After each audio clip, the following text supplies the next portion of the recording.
रामपुर में गांव के किनारे एक पुराना अबैंडन्ड घर धूल और ओवरग्रोन वीड से घिरा हुआ खड़ा था। उसकी टूटी फूटी दीवारें और जंग लगे गेट ने जैसे सालों से किसी का इंतजार किया हो। 20 साल से वहां कोई नहीं रहता था और उसकी चुप्पी ने अफवाहों को जन्म दिया। हर गुजरते साल के साथ घर की वीरानी और गहराती गई और गांव वालों के मन में डर और जिज्ञासा दोनों बढ़ते गए। रात में गांव वाले अजीब आवाजों की फुसफुसाहट करते थे, दुख भरी चीखें, बेचैन कदमों की आहट और कभी कभी किसी के रोने की हल्की सी गूंज। और सबसे डरावनी बात, ऊपर की खिड़की में एक ठंडी फ्लिकरिंग रोशनी जो कभी कभी आधी रात को अचानक जल उठती थी। वह घर डर का एक लैंडमार्क बन गया, एक ऐसी जगह जिसके बारे में माता पिता अपने बच्चों को चेतावनी देते थे। बच्चे गलती से भी उस रास्ते पर न जाएं, इसके लिए उन्हें डरावनी कहानियां सुनाई जाती थी। कुछ लोग दावा करते थे कि एक दुखद जमींदार की आत्मा उसकी दीवारों में भटकती है, उसकी अधूरी इच्छाएं और दर्द आज भी वहां गूंजते हैं। दूसरों का मानना था कि एक भूत छिपे हुए खजाने की रखवाली करता है और जो भी अंदर गया वो कभी लौटकर नहीं आया। किसी ने अंदर जाने की हिम्मत नहीं की और घर के रहस्य अनटच्ड रहे। समय के साथ झाड़ियां और घास रास्ता ढंकती गईं, मानो घर खुद को छुपा रहा हो।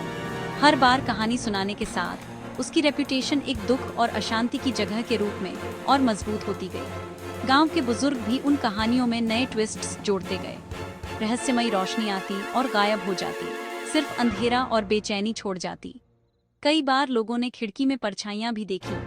गांव वाले उस घर से बचते थे, उसे अज्ञात का एक साइलेंट मॉन्यूमेंट बनने देते थे।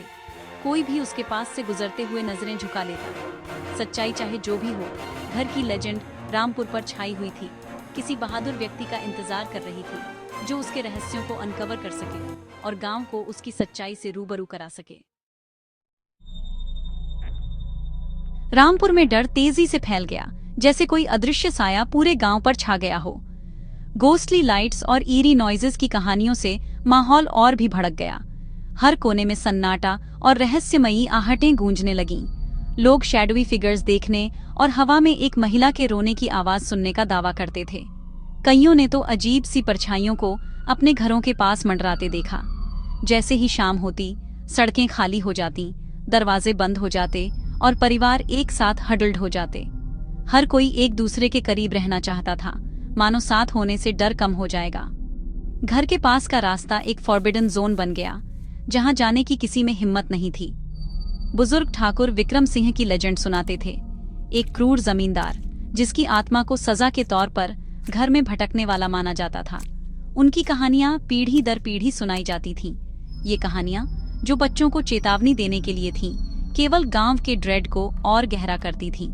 विस्पर्स और डरावनी फुसफुसाहटें हर घर में गूंजती थीं। किसान अंधेरा होने से पहले घर भागते थे। कोई भी सनसेट के बाद बाहर रुकने की गलती नहीं करता था। बच्चों को घर के अंदर रखा जाता था और माता पिता उन्हें बाहर झांकने से भी रोकते थे। यहाँ तक कि लोकल कांस्टेबल ने भी डर को सुपरस्टिशन कहकर खारिज कर दिया। दिन में सिर्फ धूल और डिके पाते थे, लेकिन रात की सच्चाई से वह भी अनजान था। लेकिन गांव वाले जानते थे कि असली टेरर रात होते ही आता था। हर रात एक नई बेचैनी और डर लेकर आती थी। वह घर अब सिर्फ एक बिल्डिंग नहीं था, वह रिट्रिब्यूशन और डर का एक सिंबल था, जिसकी छाया पूरे गांव पर पड़ती थी। किसी ने लेजेंड को चुनौती देने की हिम्मत नहीं की। सबने उस घर से दूरी बनाना ही बेहतर समझा। हॉन्टेड हाउस ने रामपुर की रातों पर राज किया और डर की यह दास्तान हर दिल में गूंजती रही। रामपुर के हॉन्टेड हाउस की खबर शहर तक पहुंची और जल्द ही यह चर्चा का विषय बन गई। हर कोई जानना चाहता था कि उस पुराने सुनसान घर में आखिर क्या छुपा है। डिटेक्टिव मीरा शर्मा का ध्यान इस रहस्यमयी मामले ने तुरंत आकर्षित किया। मीरा, जो लॉजिक और लेजेंड के बीच की रेखा को धुंधला करने वाले रहस्यों को सुलझाने के लिए जानी जाती थी, ने इसमें सच्चाई का एक अनोखा अवसर देखा। उसके लिए हर अफवाह के पीछे कोई न कोई वजह जरूर होती है। वह रामपुर पहुंची, जहां उसका स्वागत लोगों की आशा और संदेह के मिश्रण से हुआ। गांव के लोग उसकी ओर जिज्ञासा से देख रहे थे। कुछ गांव वालों ने उत्सुकता से अपनी कहानियां साझा की। वे चाहते थे कि कोई उनकी परेशानियों को समझे और हल निकाले। वहीं दूसरों ने उसे सुपरनैचुरल से पंगा न लेने की चेतावनी दी, मानो डर उनकी आंखों में बसा हो। मीरा ने सबकी बातें ध्यान से सुनी, साइटिंग्स को मैप किया और एक डिटेल्ड टाइमलाइन बनाई ताकि हर घटना की कड़ी समझ सके। उसने घर के इतिहास का गहराई से अध्ययन किया। यह सीखा कि यह सालों से अबैंडन्ड था और इसका कोई लीगल ओनर नहीं था। पुराने दस्तावेजों में भी कई अनसुलझे सवाल छुपे थे। प्रॉपर्टी की निग्लेक्ट ने इसे सीक्रेट्स छिपाने के लिए परफेक्ट जगह बना दिया था और शायद इसी वजह से यह अफवाहों का केंद्र बन गया। मीरा का मेथोडिकल अप्रोच हमेशा सबूतों पर केंद्रित था, सुपरस्टिशन पर नहीं। वह हर डिटेल को साइंटिफिक नजरिए से देखती थी। उसने महसूस किया कि गांव का डर रियल था, लेकिन उसका कारण पैरानॉर्मल नहीं हो सकता था। कुछ और था जो सबकी नजरों से छुपा था। वह घर एक ब्लाइंड स्पॉट था, अनवॉच्ड, अनक्लेम्ड और एक्सप्लॉयटेशन के लिए राइप। ऐसे स्थान अक्सर अपराधियों के लिए आइडियल होते हैं। मीरा फुसफुसाहट के पीछे की सच्चाई को अनकवर करने के लिए दृढ़ थी और उसने ठान लिया था कि वह हर परत को खोलेगी। इन्वेस्टिगेशन अब सच में शुरू हो गई थी और मीरा जानती थी कि यह मामला उसके करियर का सबसे चुनौतीपूर्ण रहस्य बन सकता है। जैसे ही शाम हुई, मीरा फ्लैशलाइट और क्रोबार हाथ में लिए घर की ओर बढ़ी। गेट कराहते हुए खुला और वह ओवरग्रोन रास्ते से एक पीछे की खिड़की तक पहुंची। उसे खोलकर अंदर सरक गई। अंदर का हिस्सा एक डिकेइंग टाइम कैप्सूल था। हर जगह धूल, मकड़ी के जाले और उल्टे हुए फर्नीचर। मीरा सावधानी से आगे बढ़ी, कुछ भी आउट ऑफ प्लेस ढूंढ रही थी। ग्राउंड फ्लोर पर उसने दीवारों के पास हल्के स्कफ मार्क्स देखे, रीसेंट मूवमेंट के सटल साइंस। धूल अजीब पैटर्न्स में डिस्टर्ब थी, जैसे किसी ने जानबूझकर सावधानी बरती हो। घर अबैंडन्ड लग रहा था, लेकिन ये क्लूज कुछ और ही सजेस्ट कर रहे थे।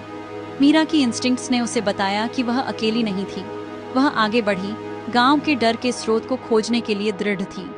रामपुर के तथाकथित भूत, ऐसा लग रहा था, छिपने में बहुत अच्छे थे। असली रहस्य अभी खुद को रिवील करना शुरू कर रहा था। मीरा ने ऊपर के कमरे में, जहां रोशनी देखी गई थी, एक मॉडर्न पावर स्ट्रिप और मोटी काली तार देखी। कुछ ऐसा जो इस जर्जर घर में नहीं होना चाहिए था। तार एक छेद से दीवार के पार जा रही थी।